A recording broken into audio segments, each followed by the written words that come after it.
That's not the best video, but I guess you'll hear me out anyway. I talk quite a bit about how we are living in a time in 2019, 2018, even back when Obama was in office, big argument for it,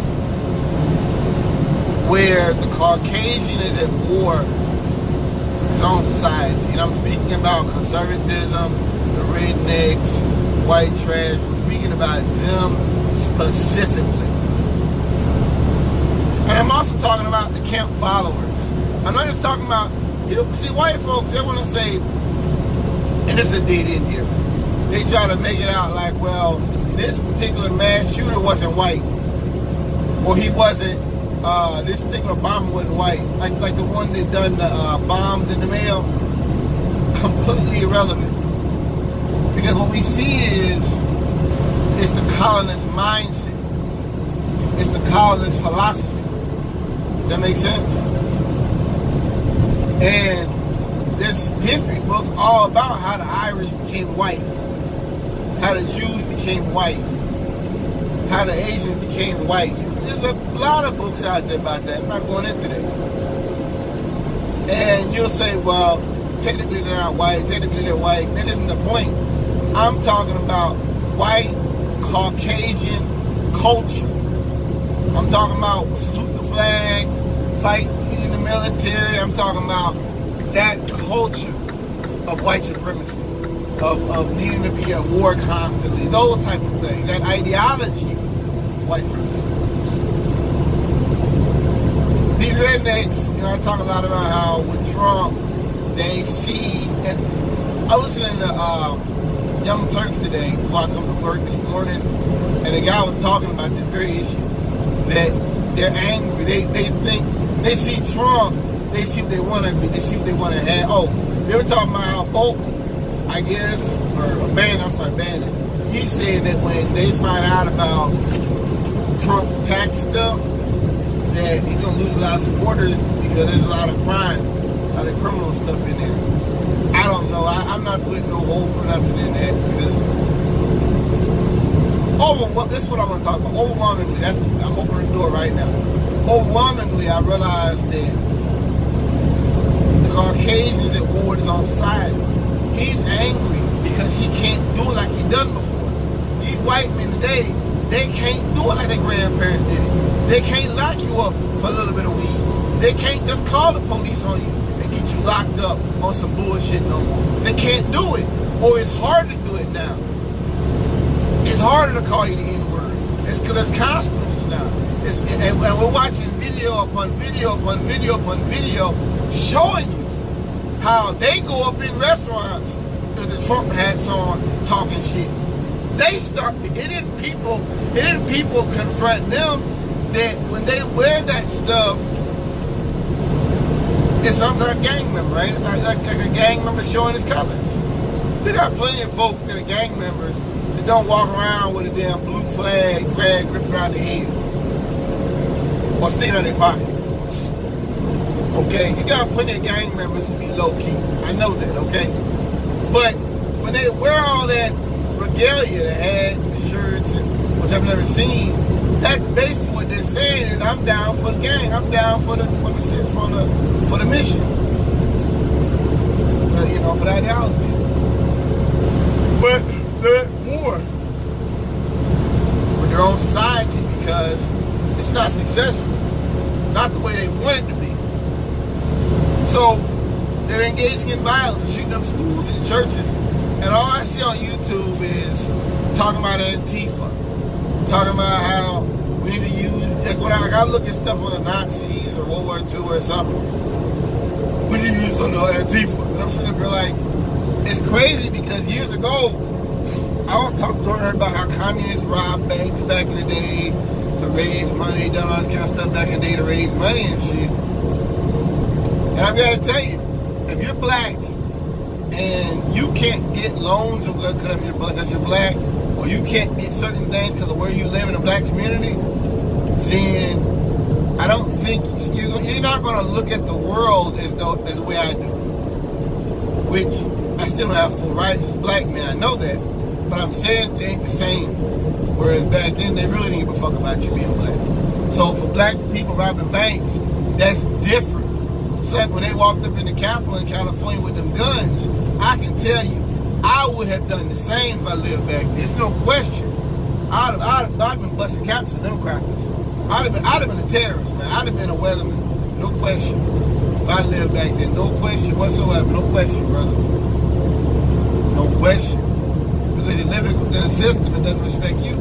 You know, you don't respect my existence. You should expect resistance. You should be ready for me. You know, ain't no spit in my face and they expect me to go sit down somewhere. Hell no. In my face, I'm gonna fuck you up. I'm gonna try my best to fuck. I'm gonna try my best to break my hand on your face. I'm gonna try my best to break some bones on your ass. Hell yes. Close your eye. I'm getting off subject. So these shootings, like I said, I'm talking about using things on Antifa. Well, where is Antifa engaging in violence?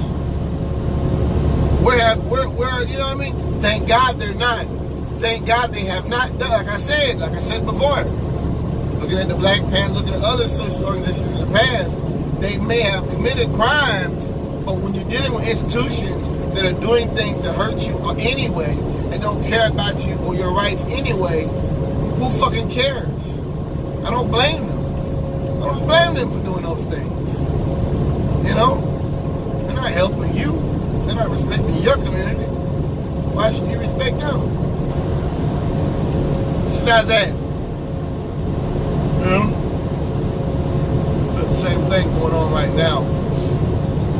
But, like I was saying, to me,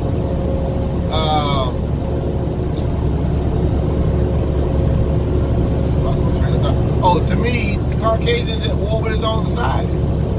Because, like I said, he does not have the same privilege that his ancestors had. And the fact that he doesn't, so I keep saying it, these white trash rednecks, they really need society to stay behind to survive. I didn't say to excel, I said to survive. They need painting jobs and plumber and carpenter and they need dirtbag jobs, but they wouldn't survive. They wouldn't. Because a lot of them, they don't want to learn another language. They don't want to learn Spanish. Any of it. Not even a hello, goodbye, nothing. They don't want to learn any of it. They ain't trying to listen to no woman telling them what to do in no government. They ain't trying to see no woman sitting up in the White House or woman sitting up in them offices. They ain't trying to see that shit. I'm talking about the white trash. I'm talking about Ohio, Missouri, West Virginia. I'm talking about them people. They don't care. So you're going to see more violence. You're going to see more terrorism. Because he's at war with his own society. You know, I'm just I'm thinking back on what I used to hear about, like I said, the communists robbing banks and how they were so violent. But these white people, one thing I will tell you, these white men do these mass shootings and stuff, they're not doing this because they're broke. Or because they can't pay their rent. They're doing this to send a message. Overwhelmingly. That's the point. They're doing it to send a message. And a lot of them say they want to start a race war. They say it. That ain't my opinion. That's what they say. Go on YouTube, read some of these comment boards and shit. Yes. These are dangerous, bloodthirsty people. Dangerous motherfuckers, you know? I often think about how I wouldn't want to bring children into this kind of society. Not now. Because it's going to get worse. It's a podcast talking about it can happen here. That guy just goes and talking about how we could have civil war in the United States. And he says it kind of like I do, that it wouldn't be no takeover. It would just be violence. It not to be taken, it's violence. Just it's them engaging in violence. And America being a much more warlike, much more violent society. You know? I think the Caucasian is kind of like do or die. In that, like I said, you know, if he can't get society the way he wants it, he'll get violence. And that's why you hear about these veterans. one thing I've been saying, I'm surprised you don't see more violence from these veterans. I don't see them as heroes. I see a lot of them as damaged. They're fighting against the red flag laws because a lot of them know they're not right. And rather than get help or deal with it, they'd rather just say, once again, like I said, they need to keep society backwards. They cannot survive in a society that's moving forward. I'm talking about getting mental health. I'm talking about red flag laws. I'm talking about things that protect the community from people who are mentally imbalanced. They can't have that. I realize that now. Like I tell you, I sat down, did some research on that. Who was against red flag laws? Because on their face, they make sense. You know? They're talking about how gun laws won't stop criminals. That may be true. But with these mass shooters, we're seeing quite a bit of them have a history of mental health. Quite a few of them. Cho, he had a history of mental health. He had a restraining order against him, but they couldn't hold him. This Jared Lee Lawson, the guy that shot Gabrielle years ago, he was well known to her. Mentally ill, he had been locked up. I think this last guy, he was in the Air Force or something. He had been dishonorable discharge or something, and the Air Force they never passed it on to the civilian government, civilian police, law enforcement. They didn't even know he had all that stuff on him, problems with him. So these people, a lot of them have a history of mental imbalance. That's a fact. And you're saying that, see, like I said, because that's the only thing that Caucasian, that's the only answer he has now is we need to weaponize society.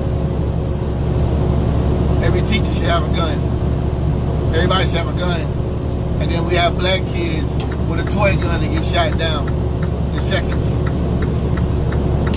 Remember the kids playing with cap guns out there? The cop said drop it, and in less than 2 seconds started firing. These are killers, man. These are murderers, these are cowboys and murderers. How the hell you can shoot your gun off after you tell somebody to drop a gun in less than 2 seconds? You're a fucking murderer.